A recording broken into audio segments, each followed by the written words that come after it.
Vamos un poco a la parte final, a la parte concretando realmente todo lo que se ha dicho al principio y el sentido de lo que se ha dicho. Y veréis cómo iremos recogiendo, sobre todo, una serie de circunstancias, una serie de variables, de alternativas que ya las hemos hablado.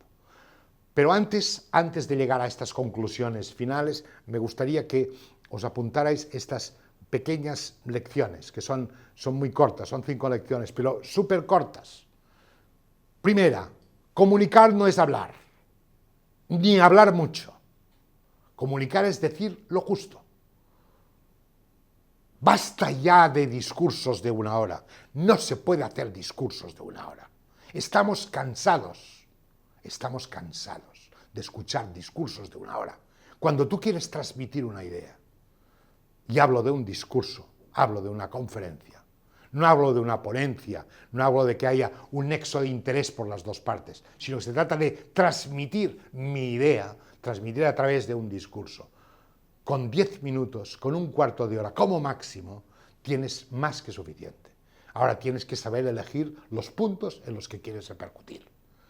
Algunos de los grandes oradores que ha habido en este país, como Castelar, como otros políticos, Felipe González, para mí un gran orador, y muchísimos otros, Herrero de Miñón, otro gran orador, decía, nunca más de 2 o 3 ideas como máximo.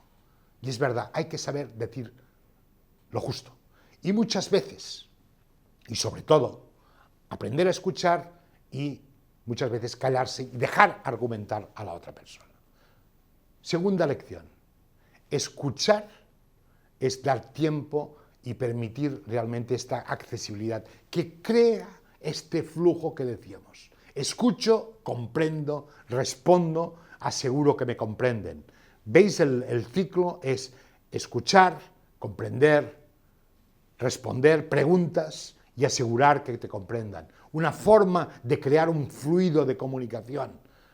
No consiste en dar tu discurso, no consiste en ir con un panfleto. Aquí no se trata de defender una tesis. Comunicar no es defender una tesis. La tesis tiene su propio contenido. Es saber cómo lo vamos a hacer, en qué envoltorio, en qué tono. La tesis ya está. La tesis doctoral está pues en un book que puede tener X cientos de hojas. Y allí está todo un trabajo de investigación y de documentación, etc. Pero cuando quiero transmitir, vale la pena transmitir ideas concretas. Y vale la pena contrastar que lo que estoy diciendo realmente es entendido. Y la única forma, o la mejor forma, es preguntando. Por eso el vicio, en muchos casos de gente que habla y habla y habla, es que no llega a contrastar, no llega a preguntar para asegurarse que le han entendido. Una tercera lección. Ojalá hubiera coherencia entre la palabra y los hechos.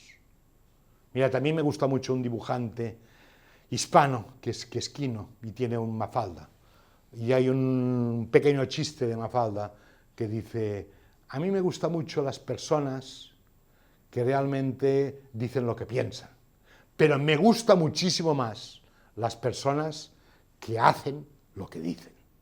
Y esto es la clave.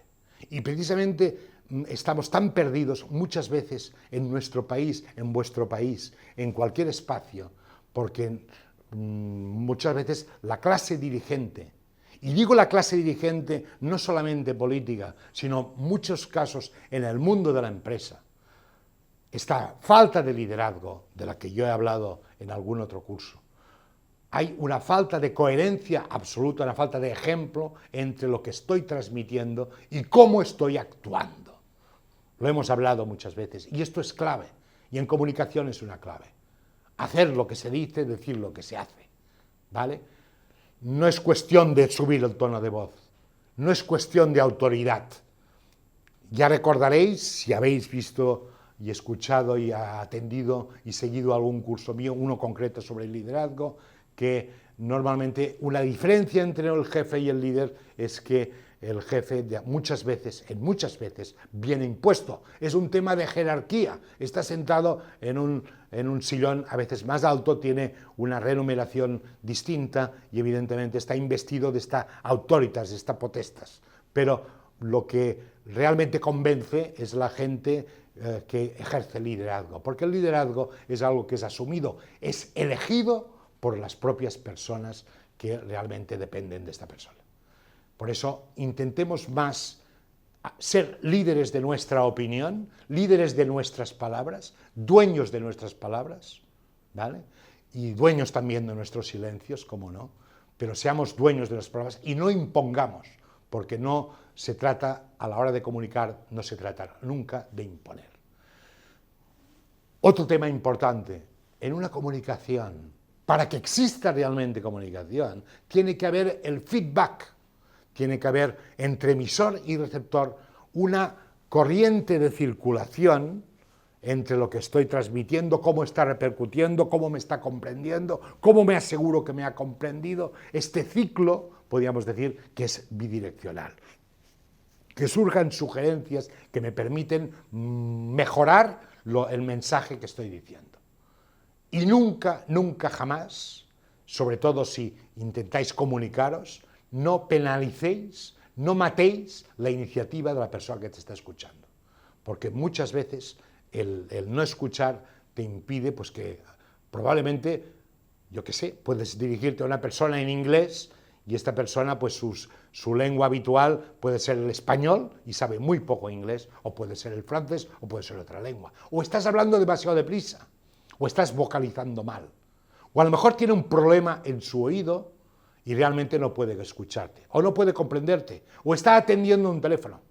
Yo he visto, y vosotros habéis visto, entrar en un restaurante una familia, padres e hijos, muchas veces adolescentes, que está hablando uno con otro y el otro está atendiendo al móvil, al teléfono, al iPhone, al smartphone que tiene delante. Es imposible que se dé esta comunicación. Por lo tanto, intentemos crear este clima de comunicación. Comunicación es siempre bidireccional. Si no, son órdenes, son instrucciones, son informaciones, son datos, pero jamás es comunicación. Y por último, la asertividad. Hemos hablado hace un momento. Esta capacidad para saber decir no y saberlo sostener. Cuando sabes realmente lo que te importa, sabes mantener el no. Muchas veces la ambigüedad, el tener que recurrir al autoritarismo, a alzar la voz, a cambiar este tono de voz, a cambiar la expresión incluso corporal y la expresión de la cara, es porque eres incapaz de tener argumentos para decir que no. Por lo tanto, algo que os aconsejo es que realmente mejoréis y trabajéis vuestra asertividad. Esta capacidad para defender tu postura. Yo creo que hay un ejemplo importantísimo en el mundo femenino. Las mujeres tienen una capacidad asertiva porque durante siglos la han trabajado, se han sentido de alguna manera fuera de la sociedad, sobre todo en el mundo empresarial, con una enorme discriminación, cuando estamos en un mundo en el que realmente pues lo que hay que potenciar es el rol de la mujer, la capacidad de comunicación, la visión global, la intuición y sobre todo esta asertividad, el saber lo que no quieres y defender tu no. Esto es clave, muy clave. Pero sobre todo algo muy importante, la inteligencia emocional.